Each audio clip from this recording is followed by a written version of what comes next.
it takes some time to be able to put a staff together, and a great staff is so important. It's so important for the foundation of what you're trying to accomplish at a place like the Denver Broncos. And we took our time, we talked with a lot of different people, and we really trying to look to find guys with great character. I think that's so important because, from a standpoint of being a role model, be able to build relationships with all these players that we have.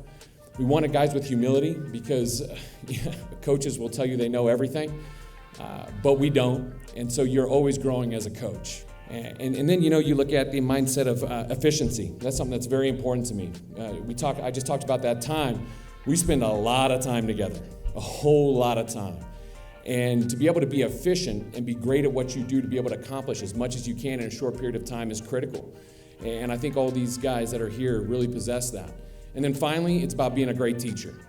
We have to be a great teacher. That's what we do in essence. We get up in front of the guys and we teach them about the game of football, the game that we all love.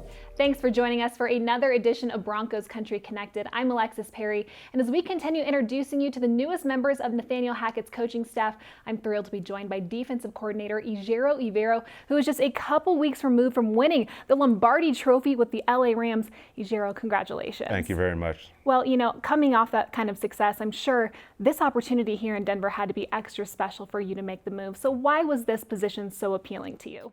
Well, it's something you aspire to when you first get into coaching and starting in high school to college, even when you get to the pros, there's a quality control. Everybody always envisions taking that, getting a chance to run the show and put your imprint on the defense or an offense or whatever side you're on. And so it's just an exciting opportunity, and I can't wait to get going. Well, Coach Hackett has said that you two go way back. So tell us about your first meeting and how that relationship has evolved over the years. Yeah, so we were both at Davis together. We came in the same class.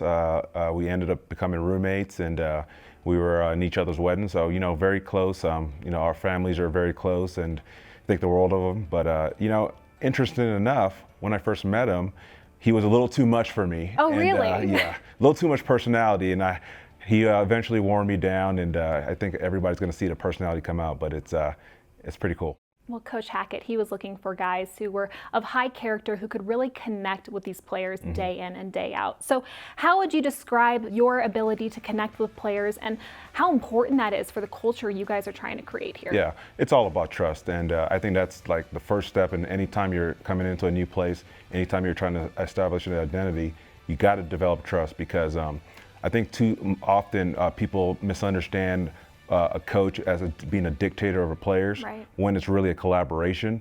And I think the players need to understand that, the players need to feel that. And when you develop the trust, now you could build those bridges, now you could teach, and then when you have adversity, now you could challenge them, because they know that at the end of the day, you got their back. You have been around some of the most brilliant defensive minds, from Dom Capers to Wade Phillips, of course, Vic Fangio, just to name a few. Correct. So how have these men really influenced your coaching philosophies? Well, they're all different, different styles of defense, different personalities. But the one thing that was really consistent among all of them is that whatever their system was, they got full buy-in from the players, and they had an identity. They always stuck with that identity. And at the end of the day, like I said, they connected with the players. They developed the trust, they developed the relationships, and that allowed those players to really buy into them. Well, in terms of your defensive scheme, what can Broncos Country expect to see on Sundays? Well, my philosophy is that, the scheme has always got to start with the players. And, whatever your players' strong suits are, whatever their talents are, whatever they do very well, that's what you got to build your philosophy off of, and that's what your scheme has got to be built off of. And, obviously they were a 3-4 team here. We were a 3-4 team at the LA Rams. There's a lot of carryover from what we all got from Vic Fangio. But, at the end of the day, what our players do is what we're going to try to put to the forefront. Well, Pat Surtain, he really should have been in the conversation for Defensive Rookie of the Year. I know you're still delving into the tape, but from what you've seen from him, what has really impressed you about his game? Well, I did a lot of work on him coming out of college. We studied him at the Rams, and talk about the complete skill set from what you're looking for from a corner, poise, confidence, and intelligence as well. There's really nothing this guy can't do. I truly believe that the sky's the limit for him, and I'm really excited to meet him and get to know him and start developing this thing around him. Well, overall, I think Broncos Country was really happy with his Denver defense last year. So how do you build on something that was already having great success? At the end of the day, it's about team success, and it's not about defensive stats or offensive stats or special team stats. It's about winning, and we got to play complementary football. And at the end of the day, it doesn't matter how many points we give up, as long as we give up one less than the opponent. That's all we're looking for. Well, this team is arguably in the toughest division in football, going up against Patrick Mahomes, Justin Herbert, and Derek Carr twice a year. So what excites you about the challenge of trying to contain those guys and their weapons? Yeah, it's very exciting. Obviously, it's going to be a great challenge. But, the great thing about the NFL, every week's a great challenge. Every team's going to present a problem. There's great players across the landscape of the league. And so every week you gotta be ready to go. Well, this team and this fan base, they have witnessed a Super Bowl caliber defense in years past. You were just a part of one. So what separates a great defense from a world champion level defense? Well, I think it starts with being connected. We gotta, like we talked about earlier, we gotta start with building the trust, player to coach, coach to player, player to player.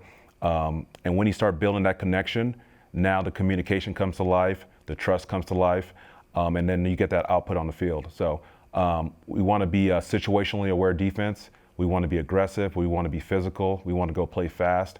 We want to go attack the ball. And all of those things are going to come to life because we got a great coaching staff. We got a great head coach who's going to give us the resources. We got a great GM that's going to give us the resources to get that done.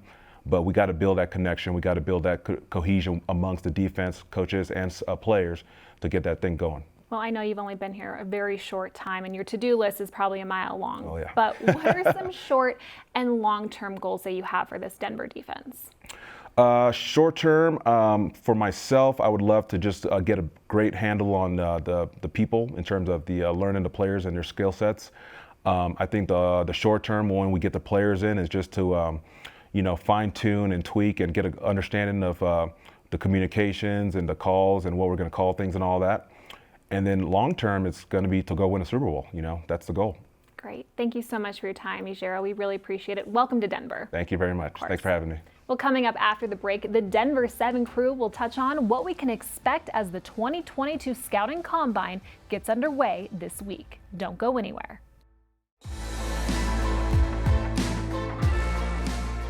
Welcome back to Broncos Country Connected. This week, General Manager George Paton and the Broncos staff are in Indianapolis for the week-long NFL Combine. For more on what the Combine is like from the player perspective and some insight into this year's quarterback class, let's check in with Ryan Harris, Troy Rank, and Lionel Bienvenu. Thanks, Alexis, and welcome to our Denver 7 segment brought to you by 1-800-GOT-JUNK. Well, Ryan and Troy, it is Combine Week.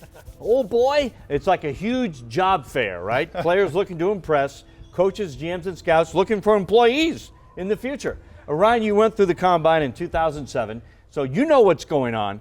Tell us a little bit about your experience and what these players will be going through this week. Well, it's a very stressful time for players. They'll tell you it's not, but it really is. First thing you do is you lay on a training table, and in this room there are all these people against the wall, and the moment you lay down, like 7 or 8 teams, training staff come and start poking and prodding and twisting your knees, and you're thinking, what's going on? They ask you, well, what happened here with your elbow? Nothing. Well, it looks like it's an issue. I don't know. So I had 9 MRIs, over 20 x-rays, and that's all before the performance on the field. And in between every night, you're having some of the biggest interviews of your life. Now, you're a kid coming out of college, right? The pressure and the nerves have to be amazing. What's going through your mind? Is it like, oh no, if I stumbled in the 40-yard dash, a half second could have cost me a job? Absolutely. You're worried about all your performance, your bench press, your stretching, how far you can leap with 2 feet, which, by the way, you never do in the NFL. Yeah. So your whole mind goes to these exercises that you'll never do again. I never did a 40-yard dash in my 10-year NFL career after the Combine. And the big thing with the Combine, coaches want to see how you listen. When they give instruction on a drill, do you go and execute? Do you still have problems? Can you not listen? That's the biggest thing coaches are looking for when it gets to the field portion. All right. Troy, let's talk quarterbacks now at the Combine. George Paton, scouts, coaches have seen all the top prospects on tape, right? Paton has seen some of them in person at games, but this is a chance to sit down, talk to them, get a feel for the personality, ask questions. Is this the most important part of this week? Absolutely, and here's what's interesting. Last year, no in-person interviews, and George Paton nailed the draft, first especially with 6 of the 9 picks. So now he's have more nuance to it. You need to find out, is this guy a leader? If we ask him a tough question about a game where he struggled, how does he respond to that? Does that match what we saw on film when he threw a pick? What was his body language like? And do we see that confidence when we interview him? Remember, Lionel, the quarterback of an NFL team is the CEO of a Fortune 500 company. You have to eat it, you have to sleep it, you have to live it every day. That's why specifically at that position, the interview absolutely matters. Yeah, Ryan, we heard what George Paton was looking for in a head coach when he hired Nate Hackett: leadership, command of a room, strong presence in meetings, confidence.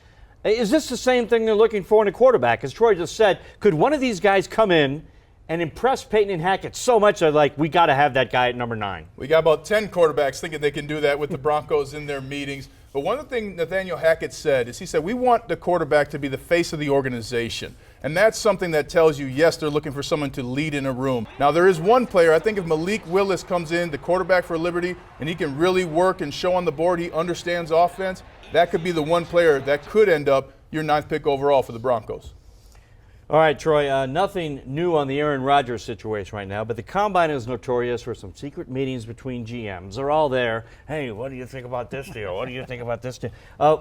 Could the Broncos unofficially present a deal to the Packers for Aaron Rodgers, and what would that look like? Yes, here's the situation. It doesn't have to be formal to be a trade offer. You can work the back channel. But what would that trade offer look like that's not official? I'm telling you, it's going to start with 2 1s and 2 2s and probably a Jerry Jeudy or an Albert Okwuegbunam. It's going to hurt.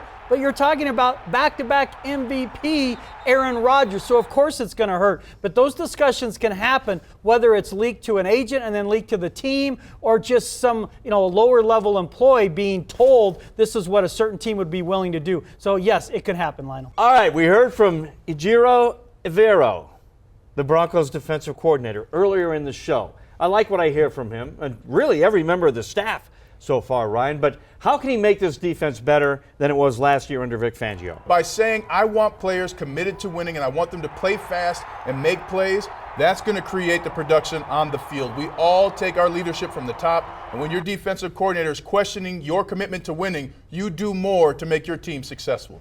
What I like from Coach E, that's what he told me to call him, is that you're going to see them try different ways to get pressure. If you can't get it with 4, he said, I'm coming with 5. If you can't get it with 5, there's times you're going to have to use 6. Now, again, they'll play a lot of zone, probably 65%. But ultimately, Lionel, I want to see them use more selective pressure to create more takeaways. All right, guys. Great insight and information, as always. Thanks. And that's it for our Denver 7 segment. Alexis, let's go back to you. Thanks, guys. Of course, the Broncos staff is spending the week looking for players who can contribute and execute the system they'll be running. As we head to break, we'll leave you with a glimpse into one of Coach Hackett's plays he'll be installing on the offensive side of the ball. One of my personal favorites is an old school play called shallow cross. So it starts off right here with, if we're in a 2-back formation, one of my favorite is a strong right ace. We put an F left because you always got to get a little bit of motion action. And we'll call an X shallow cross here with 3 jet protection. We'll have a shallow cross by that X, so if he was over here, we got the Z, he's going to run a post. We got the Y, he's running a deep sit with a potential chance to work back. And we've got a swig route here, which is a swirl or dig depending on his split. So on this play right here, we love this thing. We got the back, he's check widing, because any man coverage, we got a chance for that X to run away, and he's our number 1. The quarterback, he'll take a drop. He'll take what we call a controlled 7-step drop, which means this thing can happen at any point. You never know. You can take a full 7 if it's zone, get a nice little hitch, and throw that to the 1, then work back up to the 2. If it's man coverage, he's got to be ready to rip that thing to him on the run so he can put it in front of him and he can catch and go score a Tug-alicious. Broncos Country Connected is presented by Carpet Mill Outlets. Bigger discounts, better selections.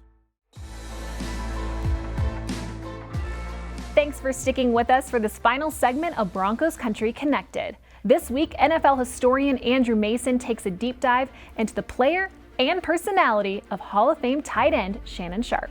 This is Broncos Icons. Shannon Sharpe arrived in Denver with very little fanfare. Late round draft pick coming from a Division II school at the time, Savannah State. And really, the big thing about Shannon Sharpe when he first walked in here, the notable thing was he's Sterling Sharpe's little brother. Sterling Sharpe, a great receiver for the Packers who'd come out of South Carolina a couple of years earlier.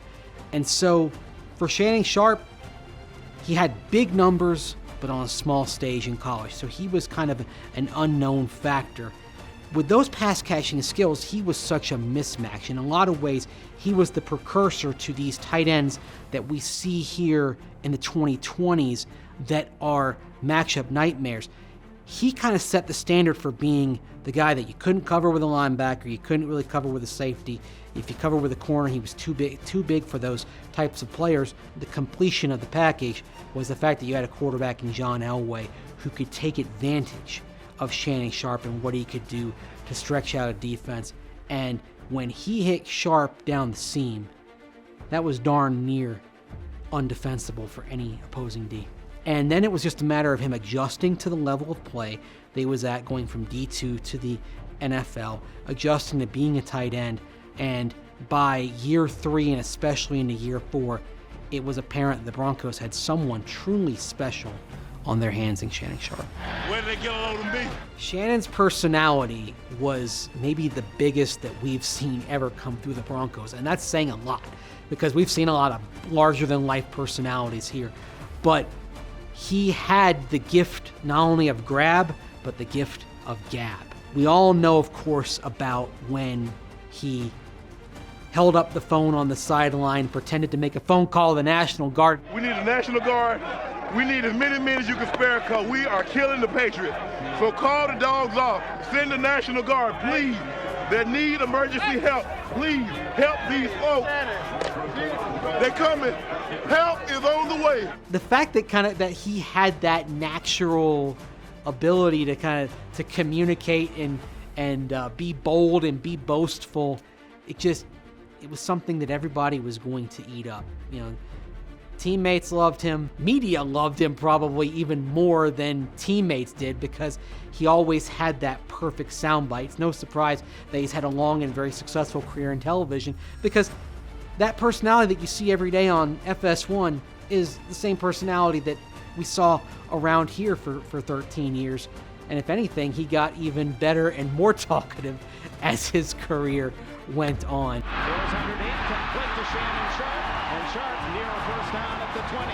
What Shannon Sharpe did for those two Super Bowl winning teams in the 1990s was he allowed Ed McCaffrey and Rod Smith and then Terrell Davis to a degree to operate unfettered at times. It became pick your poison for opposing defenses. And one of the things that you see, particularly in the 1998 season, when Terrell Davis went for 2,000 yards, is you see defenses that really, they can't make a good choice. If, for example, the box gets stacked to stop TD, well, Shannon Sharpe, if you throw him in one-on-one coverage, he's going to eat that a lot. Shannon in motion, now returns to the right side as Jake drops the throw. Good protection. Jake steps up, throws wide open. Shannon Sharpe, he's got it inside the 35. We don't need no stinking badges. Nothing but the hits. Nothing but the hits. Shannon Sharpe returned in 2002, in part because Baltimore had some cap issues. It wasn't that they didn't want him back, but they couldn't afford to get him.